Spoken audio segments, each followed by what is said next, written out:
Yeah, I'll just be speaking about my experience with the smart meter.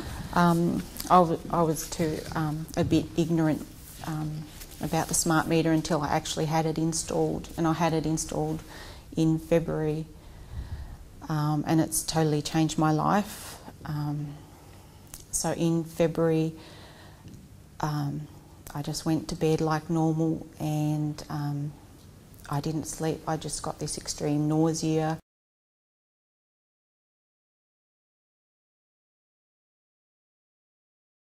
It was like I was laying on a washing machine going through the final spin cycle.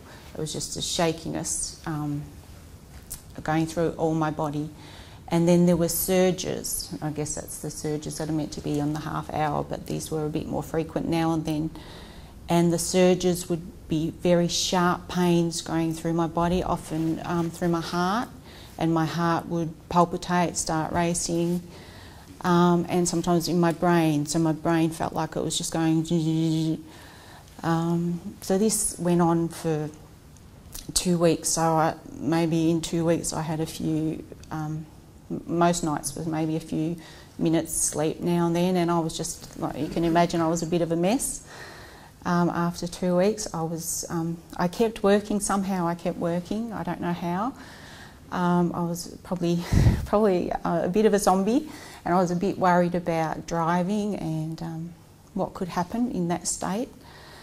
So I actually had an accident, but not a car accident, luckily, so I didn't hurt anyone else, but I did fall down my stairs at home and ended up in hospital, and hospital was bliss. There was no smart meters, so I didn't sleep too much, but I didn't get the spikes going through me, and so that was a nice break. But then when I come out of hospital, I was bound to my bed. I had a wheelie for some time, and I was soaking up the radiation throughout the day and throughout the night. So you can just imagine my health was deteriorating. That wasn't good. So I was totally grey, my face went grey, my eyes were black. I was just feeling sick all the time. And luckily I was able to get away. I went into state where there's no smart meters, and that's the thing that really helps, just to get away from the areas where there's no smart meters. And yeah, it was quite blissful there too.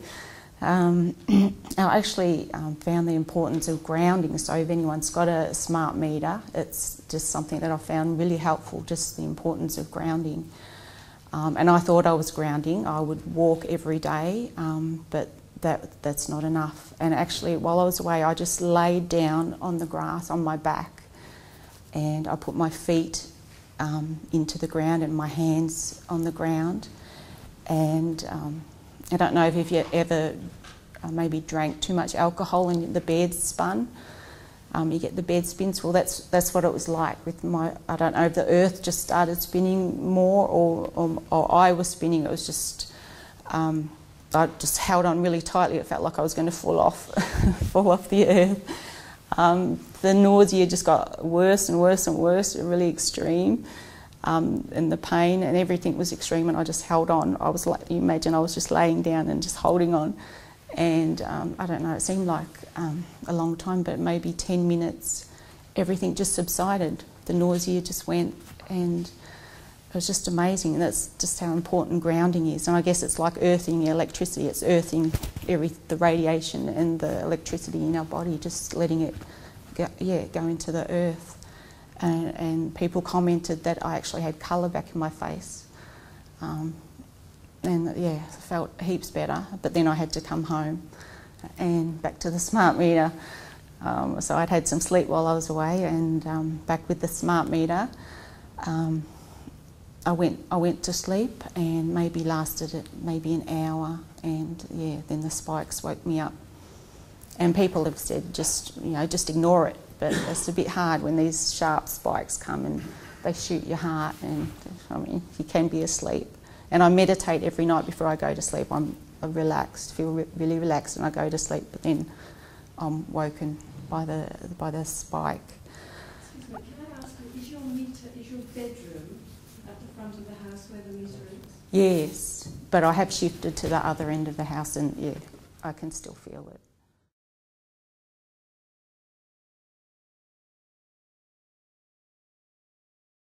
Now I'm managing a lot better. I probably sleep 2 to 4 hours a night now, so it's interrupted sleep.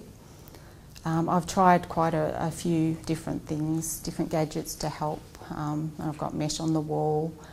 I've also, at times I've had the wave of heat with the spike. A wave comes and it just goes over my body. And I didn't realise, but that was part of it. That's part of the smart meter too, until I actually took measurements, and when I explained my measurements to a friend, they just said, "Oh, you must be getting fried. It's just criminal." And actually I realised that's what was happening. I was being fried. The heat wave would just come over me. And yeah, I'll tell you about the measurements. Don Mash, he's doing some research on just the effect of the meter on the bedroom wall. And so he gave me a gadget to measure the spike, and I was directed to a report which spoke about the measurements that you would expect. And so I have an SV AusNet smart meter, and they say the spike would be 49 milliwatts per metre squared.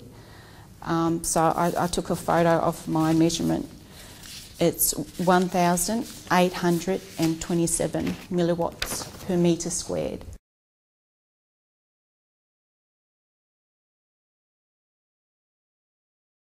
That's my measurement, and that's as high as the meter would go, so it's not, obviously it would be higher, I would expect.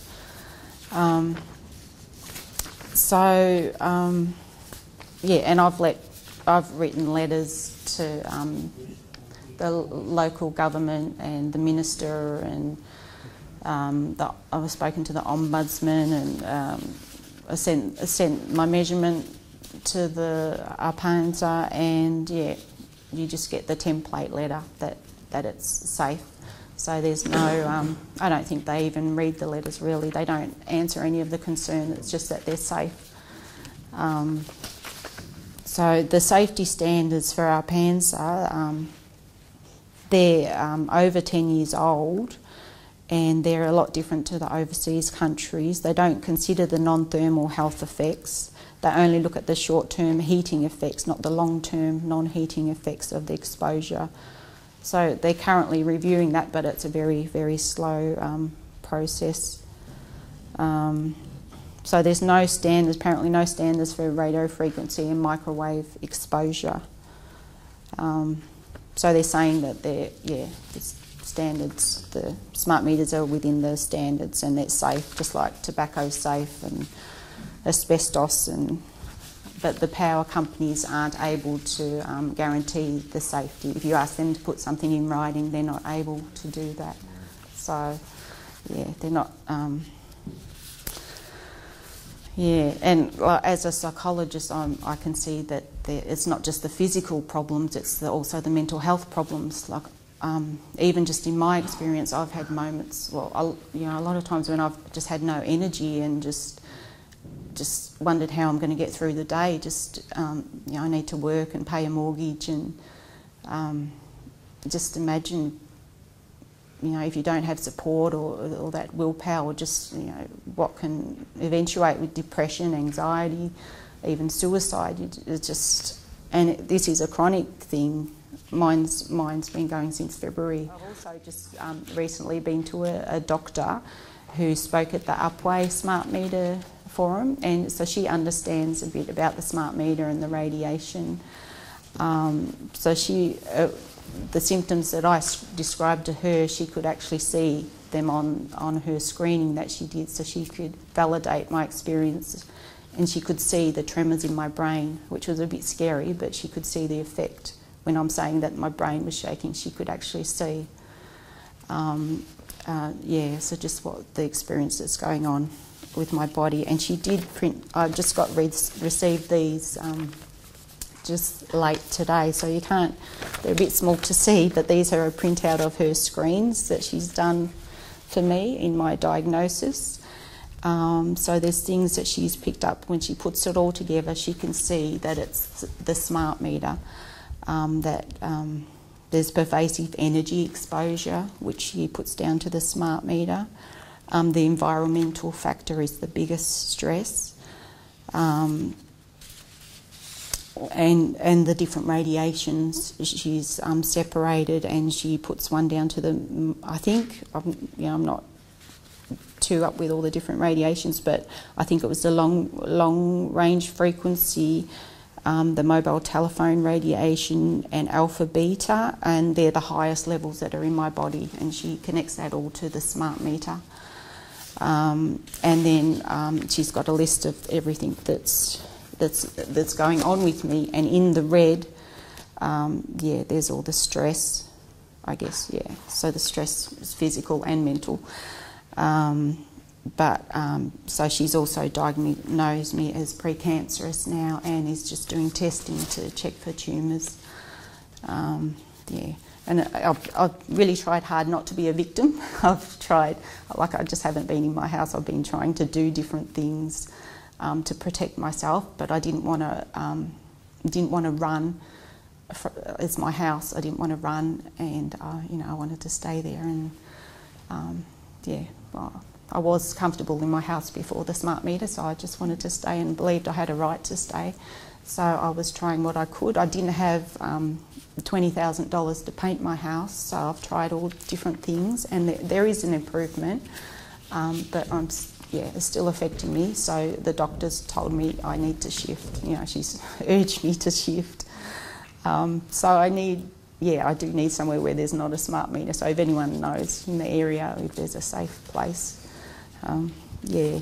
But the cost is another thing. Like they say we're meant to be saving money or whatever, but already I've probably spent maybe $1,500 on different gadgets just to try and protect myself. And yeah, I just did a bit of a summary of my what I've been paying out to try and retain some health, and it's over $4,000 so far. And I didn't realise, because you're doing it just when you need it, and so maybe I should have just painted, but because I'm going to have to pay out a bit more too. I mean, just to get my health back. So, I mean, there are things to weigh up. So I think it's much better if you can refuse the smart meter in the start. If you can, you know, put a lock up your box and put on the sign, and then you don't get into these problems. So if it's good to, knowledge is power. So if you know and understand what the smart meter can do, then yeah, you don't have to go through all this. Yeah, and thank you. Wow.